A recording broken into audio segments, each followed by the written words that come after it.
in the activity that you will do shortly, you will make use of a grid paper. Something like this. Specifically, this is what you're going to do. I'm going to distribute to each pair these sheets of grid paper. So this one.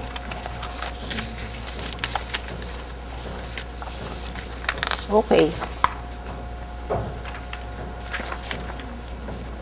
And to the last group, you have... May I ask somebody to please read our activity? Stephanie? The first step is position one triangle cut out on the grid paper so that its vertices lie on the intersections of the grid lines. Mark the vertices, then connect the vertices to form a triangle. The second step is do the same for the other triangular cutout such that the corresponding sides of the two triangles are parallel. And the third step is use the different grid paper for each case that you consider. The fourth one is how do you know the corresponding sides are parallel in each case? Oh, that's the last one should be a question. No? How do you know that the corresponding sides are parallel in each case? So, are the instructions clear to you? Yes. Okay, make use of your OHP pen in forming your triangles.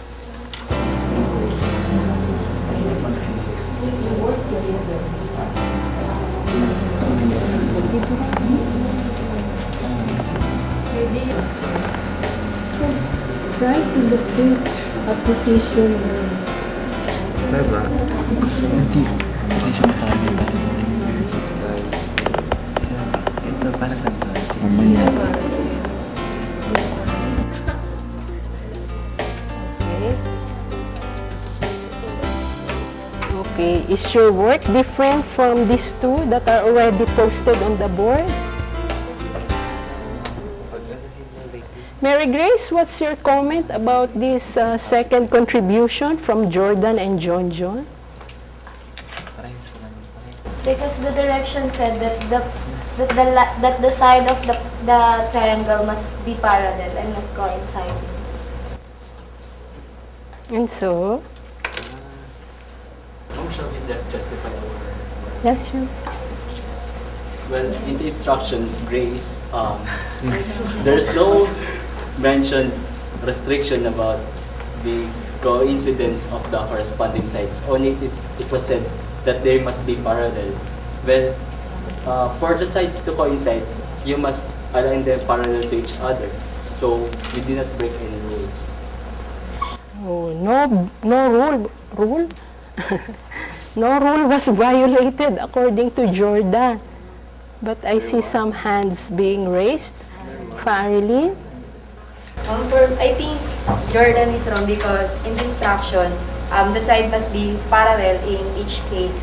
Since coincide, we can see how the two triangles became parallel. Jonah said, you agree with Farilyn, Jonah? Ma'am, I guess a better explanation for that is, in one corresponding side, yes, they are parallel, but in the remaining two, they intersect with each other. So, ma'am, the direction says such that the corresponding sides, not just a side of the two triangles, are parallel. So, therefore, if in that condition only one pair of corresponding side is parallel, how about the other two? They're not parallel with each other. Let me just paraphrase what Jordan was arguing a while ago.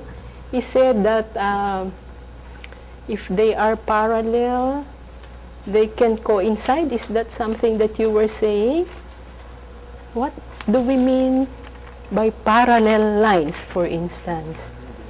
Will two lines that are parallel coincide with each other? No.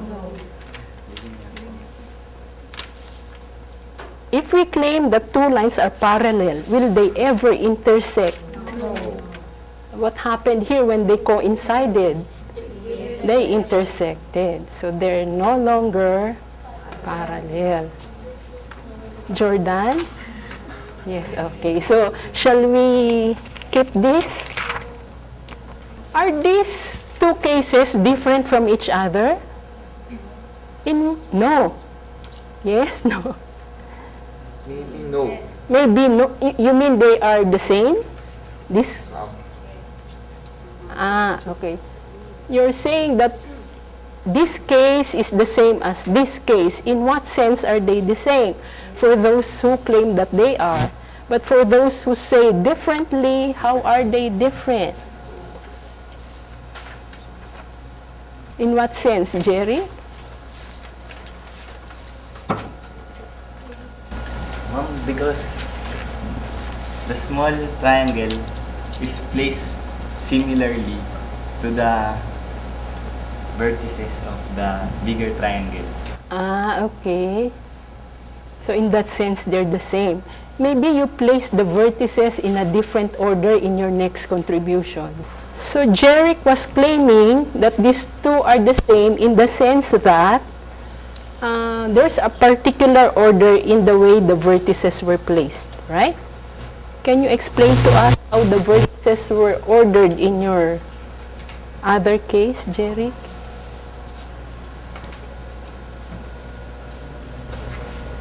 Ma'am, in this case, the bigger triangle is placed this way.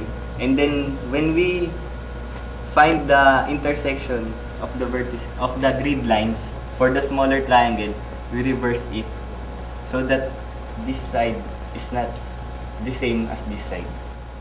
So, can you please trace with your finger Ma'am. which pairs of corresponding sides are parallel in the two triangles? This one. And that one. Okay. Did you follow? Okay, so that's another case. What about this one? Is it a different case? Different from what, no? Actually, there's still one more that I'm looking for, and then we will move on to the next part of this activity. Maybe it will help if we can describe, no? The positions of these pairs of triangles. In this case, how do you describe the two triangles? These are similar to each other, of course. Like for instance, if you want to contrast the position here, no, with that, I mean the positions of the triangles here with the positions of the triangles in the next case, how would you contrast them? Samantha? In the first illustration, both triangles are drawn separately, while in the second one, the smaller one is drawn inside the larger one. Do you agree? Oh, that's one obvious difference. So in a way, Jerry, they are also different. But as far as the way the vertices were ordered, you're right.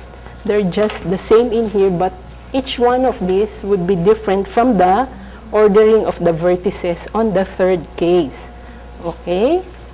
So, what is the same, no, regarding the positions of the two triangles on the first and on the third case?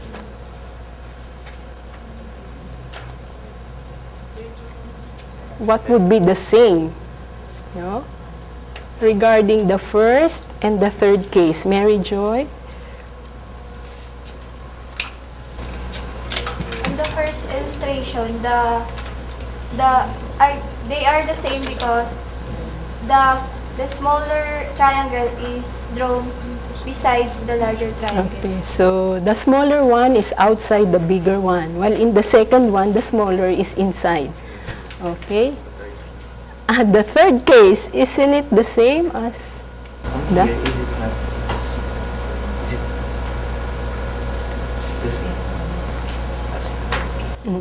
The same. Okay, so there's still another one, but given more time, I'm sure you will be able to explore what the third one is.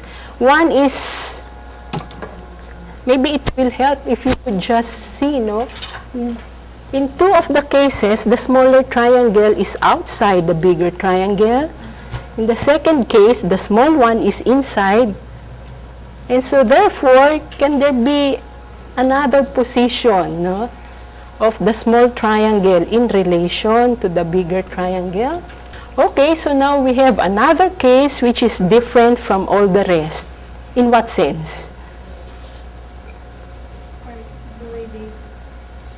Yes, Fairlyn? The smaller triangle is just overlapped in the bigger triangle. Okay, there's an overlap between the two triangles. Given more time, you will have more explorations and perhaps other cases as well. But for now, it will be sufficient for us to simply focus on these four, okay?